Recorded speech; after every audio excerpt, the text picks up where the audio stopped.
Right, welcome to this week's edition of the Old Paratrooper podcast. And today's guest, I'm joined with former paratrooper, 3-para, MMA fighter, UFC fighter, and current bare-knuckle boxer, Mr. Jack Marshman. How you doing, Jack? All right? Oh, good. How's it going, Chris, mate? You good?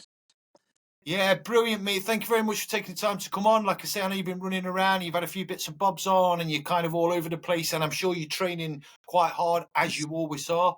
So it's a pleasure, mate. Thank you for taking the time to come on. Yeah, no problem, mate. Been looking forward to it, so it's good. I'm not gonna lie, you have took some serious tracking down, man. Honestly, you were like, oh, send me a message on WhatsApp. So I sent you a message on WhatsApp, mate. and then I didn't get nothing, and then invisible man. No dramas, mate. No dramas at all.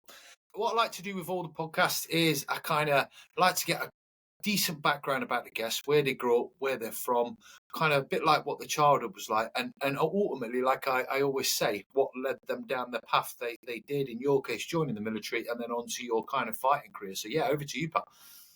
Yeah, well, Jack Marshman, I'm 35 this month. Yeah, classic red story, mate. I grew up in like a rough area. My parents both went to jail. My brothers went to jail. It's like a dead end area, if you know what I mean. I do love it. I ain't gonna lie, I love Aberdeen to bits, but it's as rough as they come.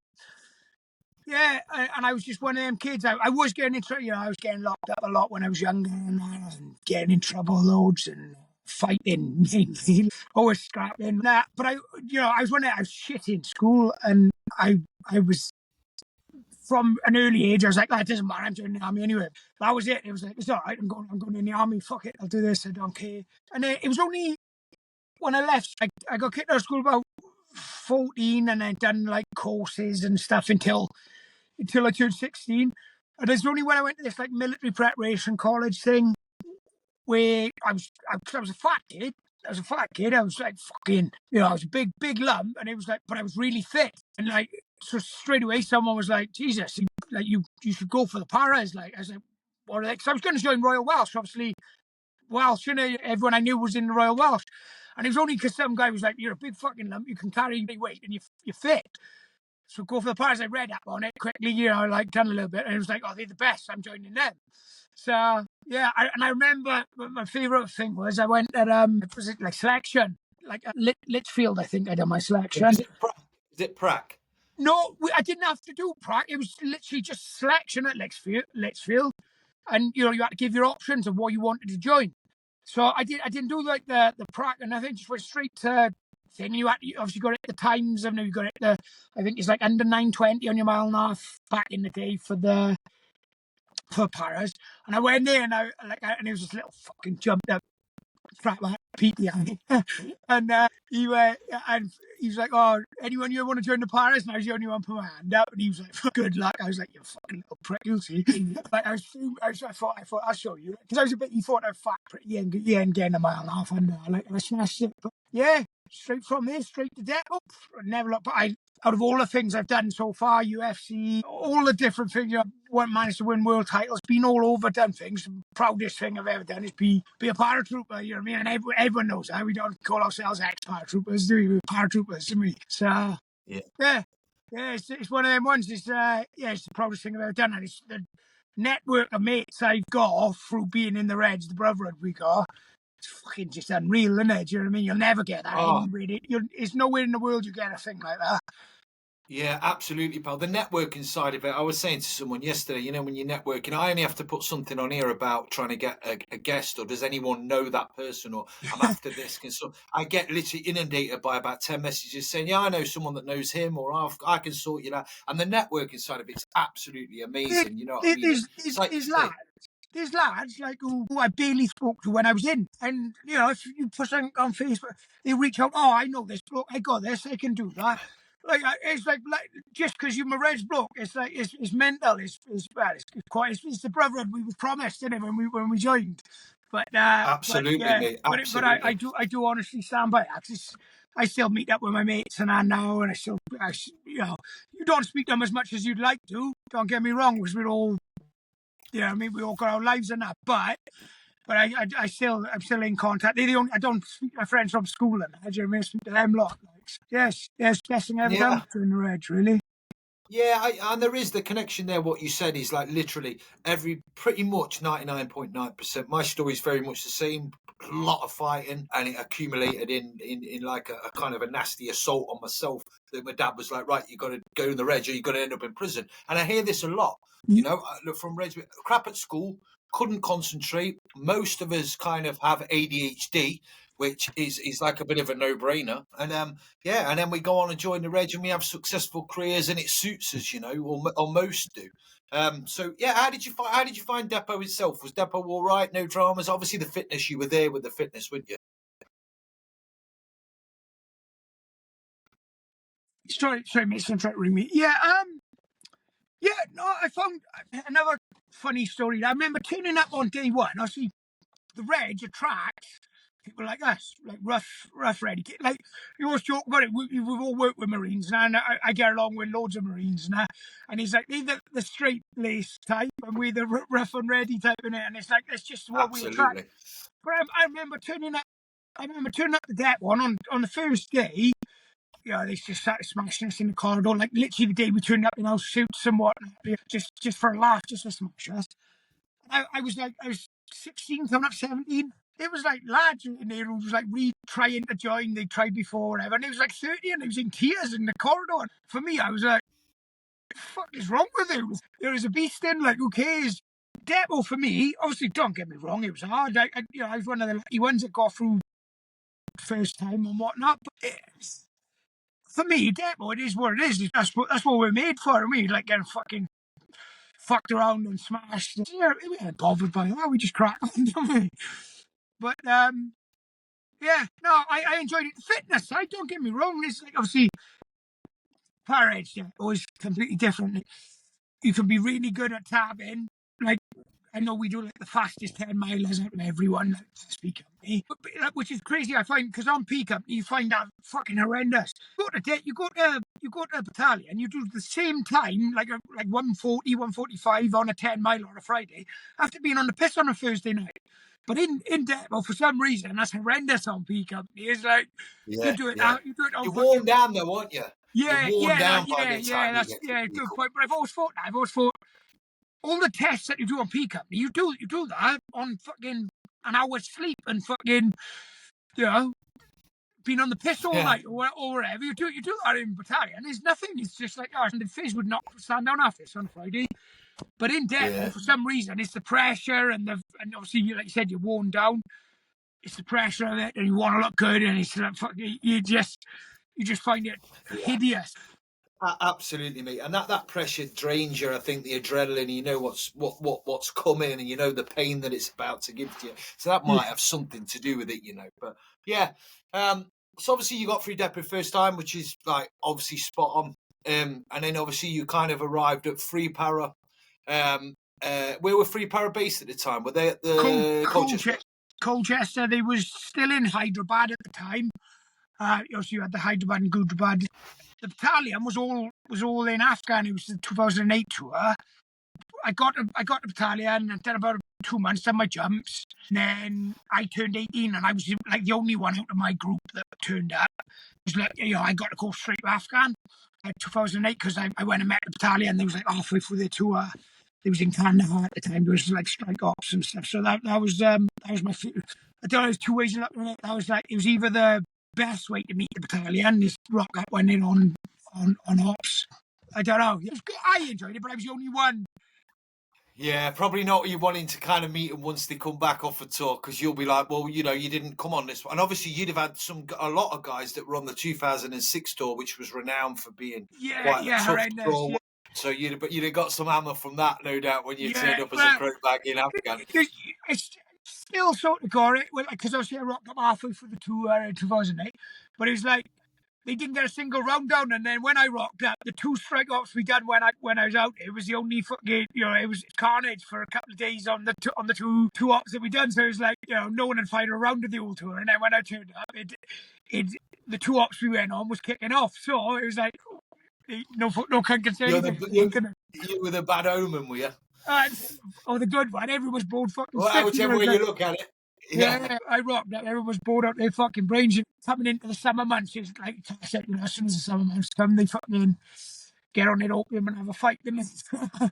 Yeah, nice, fair. With the heat as well and all that, it kind of it makes it a bit more volatile, doesn't it? Yeah. So yeah, obviously you did 10 years. Did you do like a couple of tours of Afghan? Yeah. I went back out then, Eric 13 then, 2010 tour, I was on that as well. Yeah, so I done 2 with them, and then obviously when I got out then I done some private work then other than that is, yeah. But it was, I got out on my 12-year point, 2 months shy of the 12-year point because I was fighting with the UFC, and it was sort of like, they wouldn't willing to let me carry on doing both. But I wanted to do my 12-year point just because you get that, it's something like fucking 10 grand or something, but it's, you're like a lump sum, you know. I wanted to do that, but they fucking, they said, oh, you ain't allowed to fight anymore. I was like, you've been letting me do it for the last fucking 10 years. Why now is it going to stop? I got off the big fight out in Vegas. I did. It was like a no-brainer. Either fucking turn that down or fucking get out. I found out about the fight on the Monday. I was out in the army Friday. No medicals, no nothing. Just gone. Well, I suppose it's one good way of doing it. Did you box for Free Para boxing team? I suspect you probably did. They had a legendary boxing team, didn't they? They still have, I believe. Yeah. I spent years and years on the Free Para boxing team. And if you was in any other regiment, they are tracksuit soldier. But in Para Reg, if you're on the boxing team, you do your normal work, and then when boxing team comes on, you box, and then you're straight back to normal work. You still do your tours, you still do everything. You know what I mean? You don't get that privilege like I know other regiments. Literally, your fucking boxing team trains all year round and gets ready for championships. But for some reason, Free Para seem to smash it every year, and they literally only train specifically for the championships. That's it. That's all they do. They turn up, you know what I mean? But they just fucking tough bastards. Just that reg mentality again, isn't it? Yeah, they mix the team now. I think it's like they just do a Para Reg team now. I think it's mainly like 2 and 3 Para do the team now. And they, I won't say they win it every year because I know they did lose one a couple of years back, didn't they? But pretty much every year they enter, they win it. Yeah, like I said, it's a mentality thing. With amateur boxing, as you know, is the fit man will win, and Para Reg are always physically fit. It's basically milling for them. Don't get me wrong, as further along we get in amateur boxing, it becomes skillful and, you know, boys picking each other apart and stuff. But if you're under 10 bouts, like they do in the army, under 10 bouts as novices, the fitter, stronger, more aggressive man wins. So that's why we do so fucking well. You know, it's common sense. And when I had Pete Priest as my coach, and that was it. That was the mindset. You will be the fittest man in there because that's fucking 70% of the battle, and the other 30% you fucking get in there and scrap and do it in your head, like so.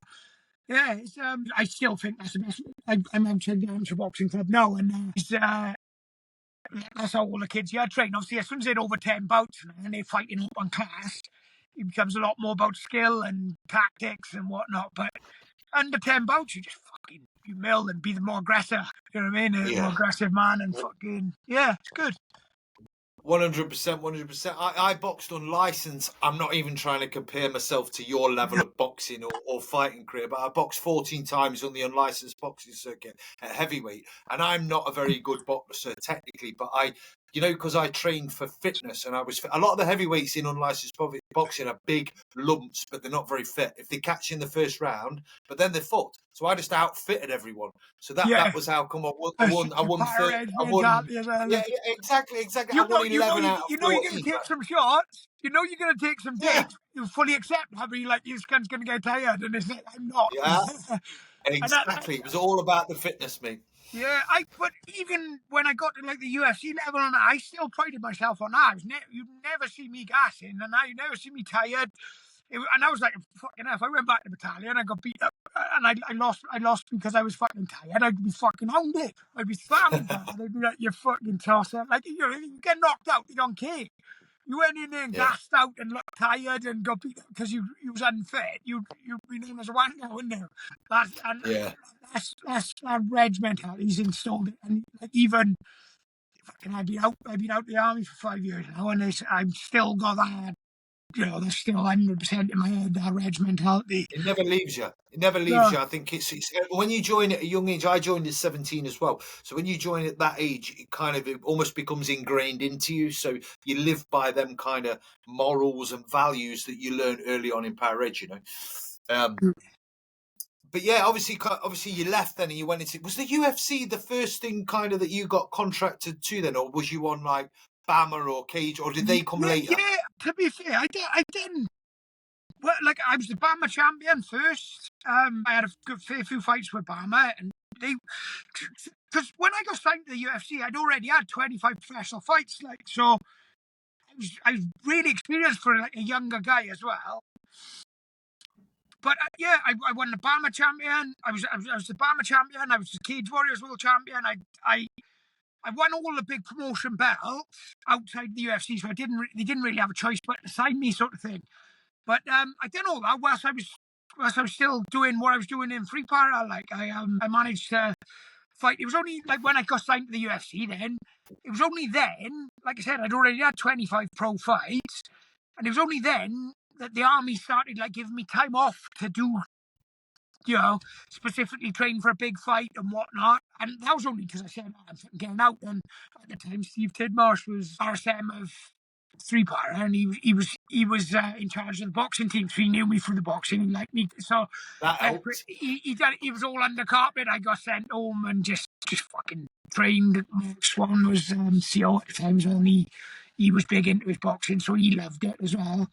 Like most of the lads loved it as well. Like it was never any like with the pullback and then people complaining about me earning money and whatnot. It was never through Reg people. It was all, like Glasgow and that coming down and being, hold on, he can't do this. But then it's mad. You got like people now who are like full-time jiu-jitsu athletes. Jiu-jitsu, right? Granted, yeah, it's a good sport. It's one of the lads who's in the army team who's a full-time athlete, trains at my gym, Josh Gibbs.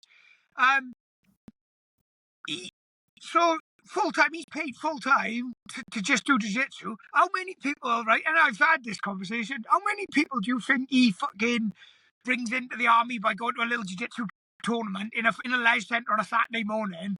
How many people think they watch him win a gold medal on a jiu-jitsu tournament and go, fuck, I want to join what he's in? Or do you think, like, when I was fighting in Madison Square Gardens in front of fucking 30,000 people and God knows how many millions of people around the world, and I got a big Reg on my tattoo, how many people do you think was reaching out going, fuck yeah, Reg is Ali? We've had 2 lads from Free Para in the UFC. We've had 3 Free Para lads in Bellator. Do you know what I mean? It's starting to get to the point now where lads are thinking, fucking hell, the Reg are back in these MMA boys. But as far, they're not actually back in. They know, they could do a lot more to back because they got some fucking, when I got out of the army, I had a little bit of a rant on Facebook. I put on there, I said, they got a fucking full-time fishing team. Do you know what I mean? They got a team that, they got an angling, they got a Para Edge angling team, but fucking, you could fight at the highest level in the world, win world titles, and honestly, like, oh no, this ain't no good for us. It's like, yeah, but fucking chucking a rod in the water, you can, they think that's going to do any better for the Reds. It's weird that it's like you say, certain sports. I don't know whether it's kind of the image it brings to the Reg because of the changing world that we live in. You'd think, but it's mental because I know what you're because that is our image. Fucking we all say it. Like obviously you do get a couple of like straight laced guys in the Reds, but 90% of them are the rough and ready ones, and then you get. Do you know what I mean? Like I always say it. Whenever you meet Marines, they're all like uni types, and they put brilliant soldiers, fit, strong, and they like, and then you go to the Reds, meathead. But that's how it naturally is. I pride myself on it anyway because we make good soldiers, and we're all fit, strong, and mentally strong, and fucking it's a weird one. Like I said, you would have thought. Because they're big on their boxing, you would have fought with MMA, but because MMA is a new sport and it's like, the army's still stuck in the fucking. Yeah, I was going to say that because obviously when you started it back, like, kind of, it wasn't. I mean, UFC's been around for a lot of years, but it's only within, what would you say, the last 5 years that it's gone absolutely, the trajectory on it's just fucking mental, isn't it? I got out 2019, 5 years ago. Yeah, it's sort of, Perfect. that's it. It's sort of, it's gone mainstream now, because you, like, fucking hell, they've still had states and that in America that wouldn't let you wouldn't allow to fight in New York until, like, I think it was 2019, 2020, you weren't allowed to do MMA in New York. It's like, so I do get it, but it's like, surely the amount some of them people who are sat at the top of the army are getting paid, surely there should be someone that is a bit more in touch with, because I guarantee you, a lot more young lads are watching UFC and MMA. A lot more young lads are watching it than watching fucking the angling championships or the fucking darts. Do you know what I mean? Well, I'm positive the type of lads you want in the reg are the lads who are watching boxing every Saturday night, watching the UFC every Saturday night. They're the lads you want in the reg, because they're the ones who are, they'd be down this gym tonight. It'd be full of about fucking 50 kids in here that that's the type of people you would want in the reg. I think the army, not that they've missed a trick. Obviously, the army, it ain't like they've missed a trick or anything, but I think their advertising could go a lot better. They're going to go down the mad routes now with these advertising, and they with it's okay to be different, sort of thing. Like you say, it's a different world again, but surely people don't understand from the boxing community. Boxing's not, from the outsider, boxing appears to be like a thuggish sport with your club. But what people don't understand, the discipline that's required to boxing, and how boxing actually keeps people out of violence when they're out on the streets. It kind of teaches you how to keep you cool, teaches you sets of skills, how to handle yourself, self-defense, all that kind of stuff. You very rarely see a boxer get into a punch. Fucking no need, is there? You know what you're capable of. Yeah, you know that the guy who's chirping at probably haven't got a fucking clue, and he's just going to hurt yourself. You know what I mean? So it's a weird one. Yeah, so you think they'd be behind that, but it is what it is. Like I say, it's a very different world. I'll leave it at that, with the different world. For yeah, but so obviously, I want to ask you. Like, I know obviously you're off training shortly, so I try not to keep you too long. But when it comes to your fights, obviously you fought some names early on, names that I am familiar with. Was obviously I've heard of Tom Watson, because I had Alex Reed on, about 2 weeks ago. Yeah. We actually mentioned you. I mentioned you on. I said I've got Jack Marshman on next week if I can finally nail him down. He was like, oh yeah, Jack's a top bloke. I like Jack. Yeah. I followed his career and stuff like that. And obviously Alex Reed was quite successful. MMA.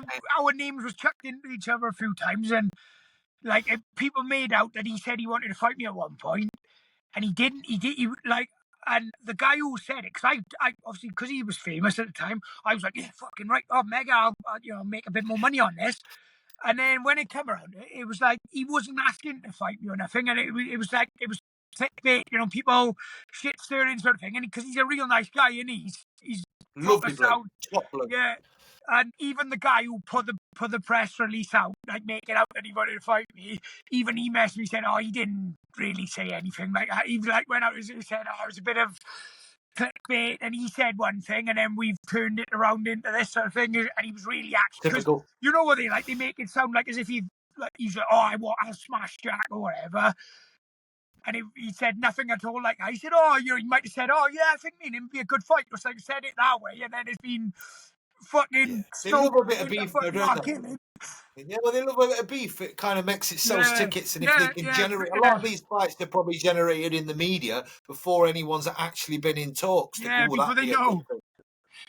Start shit stirring, you know what I mean? But yeah, what I was going to say was Tom Watson a tough fight? Because obviously that was your first loss professionally, wasn't it, as an MMA fighter? Yeah, Tom was a tough fight. To be honest, it was too early in my career. Everyone said that. I was the guy. Obviously, I was 10-0 as a professional, and I won the British title on BAMMA, and I was fighting for the world title, and it was I was 21? Yeah, so it was a big step up in class, but I never said no to a fight. It's like any time they messaged me, it was, even when I was in the UFC, I'd done the same thing. I get a message and they'll say, name Antonio Carlos Jr. in November 19th, Brazil. And I just sent a thumbs up back, and that was it. I wouldn't go, I got to Google this guy. And it's the same with Tom. With Tom, the only difference was me and him fought on the same show. He fought for his world title and I fought for the British title.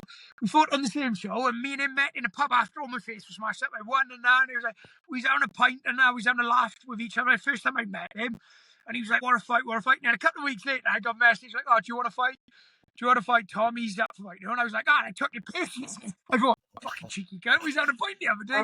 I've insulted him. I've insulted him. He must have fell out when he wants to fight. Yeah, I took it, Rupert, but it was one of them. And I've spoke to Tom after as well, and he said, I wanted to fight you when he was younger than later on, So yeah, he was. Oh, it was a bit of a pill to swallow, but I was well aware that it was a big step, a big ask for me.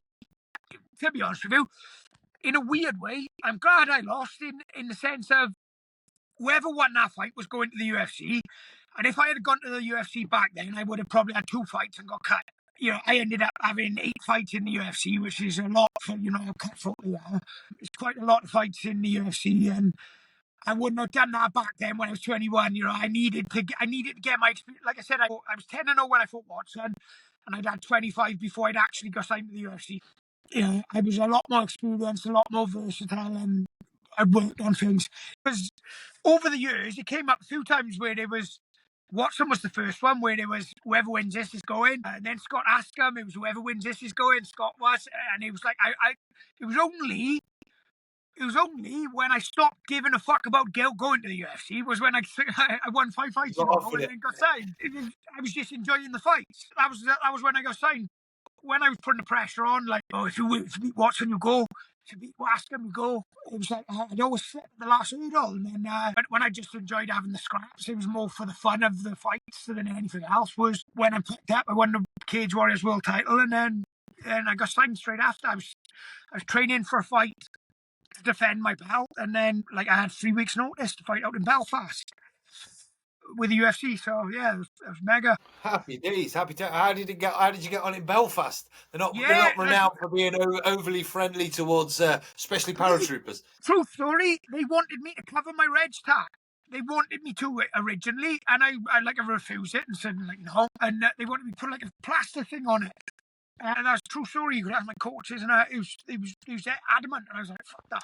And no. So I had a good win as well. I had the 50G bonus on it. And Conor McGregor was in the crowd, and he done the famous 50Gs, baby. Asked for that. When I lost the first round, and then I knocked the guy out in the second round. Fucking McGregor was in the crowd. It was a good scrap. My face was bashed up a bit. It was a good scrap. McGregor was sat in the front row, and I turned around to him. I said, "Conor, do you reckon that's worth 50Gs, baby?" And he jumped up. The crowd went mad, so that the UFC gave it to me then. Yeah, brilliant. Worth gobbing off at home, for 50 grand. And that's the first and only time I've ever gobbed off on the mic. It worked. It's definitely worth 50 grand, mate. So yeah, I want to ask you about UFC. Toughest fight in obviously, because towards the back end of your UFC career, you obviously fought probably, I don't know, you tell me, probably the most famous fighter you fought in Sean Strickland. Yeah, Sean or maybe Thiago Santos, one of them two. They're both very good. I'll be honest with you, when I fought Strickland, I was on the back end of my career, and I was just doing the fights for the sake of doing the fight. I look back at the fights, we had a good scrap, and if I had a bit more fucking push and drive in me and wanted a bit more, I think I could have won it. But yeah, that was a good fight. Santos was a good fight as well, and obviously he went on to fight Santos went.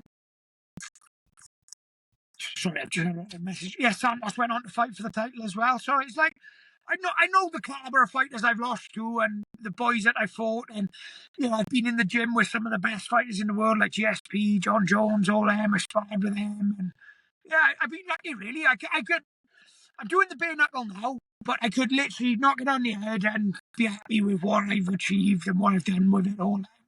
I'm only doing it. I got fat after I retired MMA. I got fat, and then I to get me back in the gym, I started getting fit and stuff. And then as soon as I started getting fit, I thought, fuck it, shall I have another fight? And then that's how the bare knuckle have come about. But in reality, it's not like any sort of legacy or anything I'm trying to do. I'm doing the fights because it keeps me in the gym. You enjoy it as well, you know, and this is difficult. People can't understand. I had a fight in April this year. I'm 44, and I fought for the fire service on a boxing show. And everyone keeps saying, "Aren't you too old for it now?" and everything else. And I you know, I'm riddled with injuries over the years and stuff. But it was just a bit like yeah. Fucking, you're not wrong there, mate. Yeah, I think I've had injuries since then. But the thing is, it's hard to explain to people that have been in some sort of boxing career. And like I say, I don't liken my career in the slightest to yours, much lower level. But it's the same principle. I enjoy doing it. And anyone that's fought or boxed, it's a weird to try. It's hard to let go, isn't it? Whatever age you're at. It's an itch you can only scratch one way. You know what I mean? Like you might finish fighting and then a couple of years ago. And the problem with fighting is because you're used to being in the gym, but in reality is that you're always training for a fight. So then you start getting that mindset, which I know I did. Like I said, I got flat in between. Like when I retired, I needed a fight to be in the gym. Do you know what I mean? I needed something to be in the gym for. I stopped, you know, because I've trained my whole life. I got into that mindset where it was like, it had to be a reason I was in the gym. Not going to the gym just because I enjoy it. I had to be, you know, getting ready for a fight or doing whatever. And that happened. Gotta have a purpose. Yeah, and that's why I'm doing the bare knuckle now. I do plan on only doing this for a year. I've had my first fight in August last year, which I weren't in training for, and I won. But I should have looked better. But I've got a plan of 3 good fights this year, and calling it a day then. But then I want to keep training, and like me and one of my other good friends, he's close to a world title fight in the bare knuckle. We're going to open up a gym together and have that, and then sort of go into the coaching side of things. It's hard to be in the gym unless you're training for a fucking fight, basically. I know. And I know exactly what you're saying. There's nothing more motivating than know you've got a fight coming up or something to work on, whether that's Brazilian Jiu-Jitsu, boxing, MMA, whatever. You've got to be in the gym, and you've got to be that disciplined side of it. If you're just ticking along, it's like almost half-hearted, isn't it? You know what I mean? So yeah, 100%. No, mate. Hey, look, it's been an absolute pleasure talking to you, Jack. I look forward to kind of your next bare knuckle fight. I wish you well in the bare knuckle world. Yeah. And like I've followed your career for many, many years, and seeing that red tattoo in an MMA ring in the UFC, I was like, yes, representing the brotherhood. So thanks a lot, Chris. No dramas at all, mate. I'll have a quick chat with you in a minute off air. And been a pleasure. Enjoy your training. Roger, thanks a lot, Chris, mate. Appreciate it. Cheers, mate. Cheers, brother.